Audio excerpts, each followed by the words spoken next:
If you were dropped into the deep ocean right now, you wouldn't last 3 minutes. Not because of sharks, not because of drowning, but because everything down there looks like it wants you dead. Wide mouths, needle teeth, unblinking eyes. And the strangest part? They're not angry. They're built that way.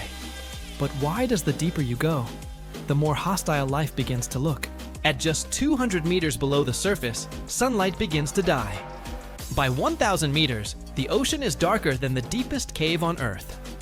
And below 4,000 meters, the pressure is so intense it could crush a human body instantly.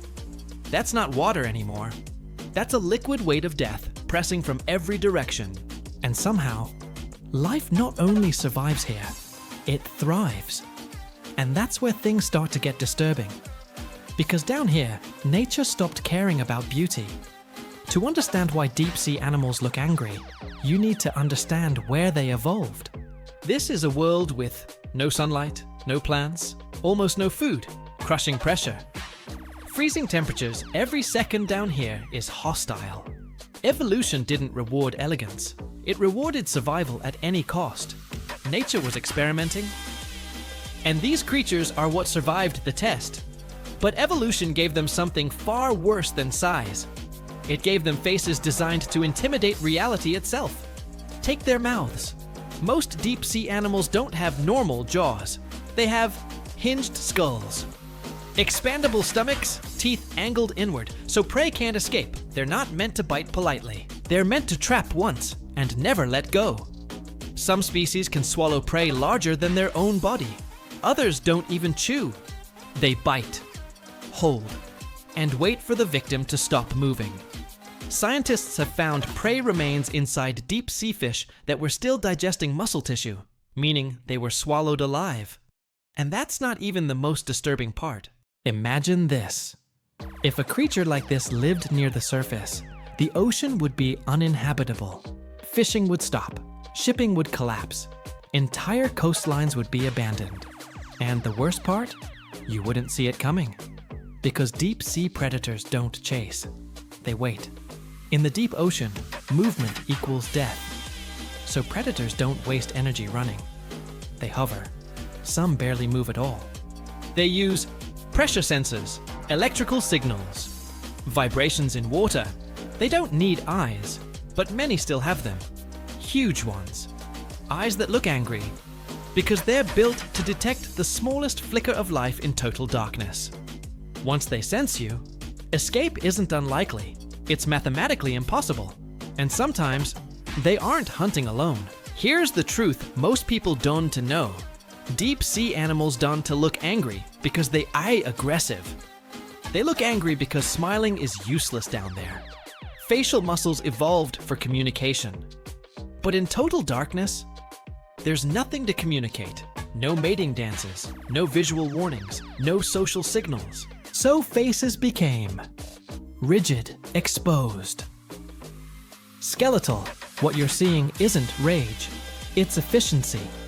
Every unnecessary feature disappeared, leaving behind the raw machinery of survival. And that's why their expressions feel wrong to us, because we're looking at life without empathy. For decades, scientists believed deep-sea animals were slow, weak, barely alive. They were wrong. Recent discoveries show many species can accelerate explosively, react faster than surface predators, live for over 100 years. Some sharks down there are older than entire civilizations, and their metabolism, so efficient they can survive on one meal every few months. That angry look? It's the face of something that never wastes energy. Then there's the glow. Bioluminescence isn't for beauty, it's for deception. Some creatures use light to lure prey closer, mimic smaller organisms, blind attackers. Others produce light underneath their bodies to erase their shadow, becoming invisible from below. Imagine that.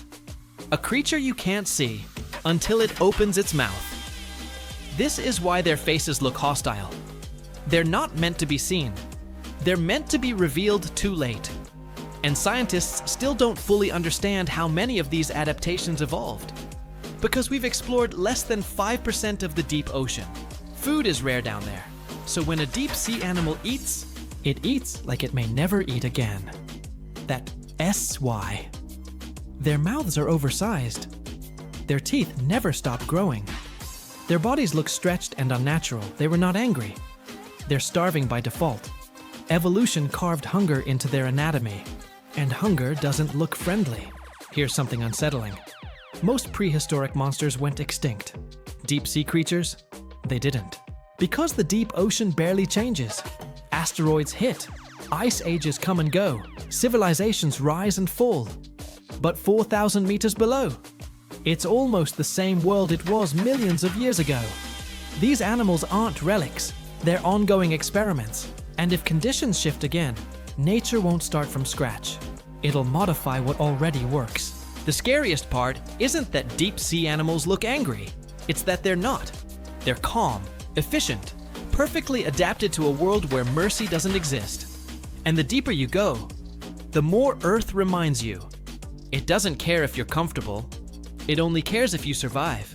And down there, you wouldn't.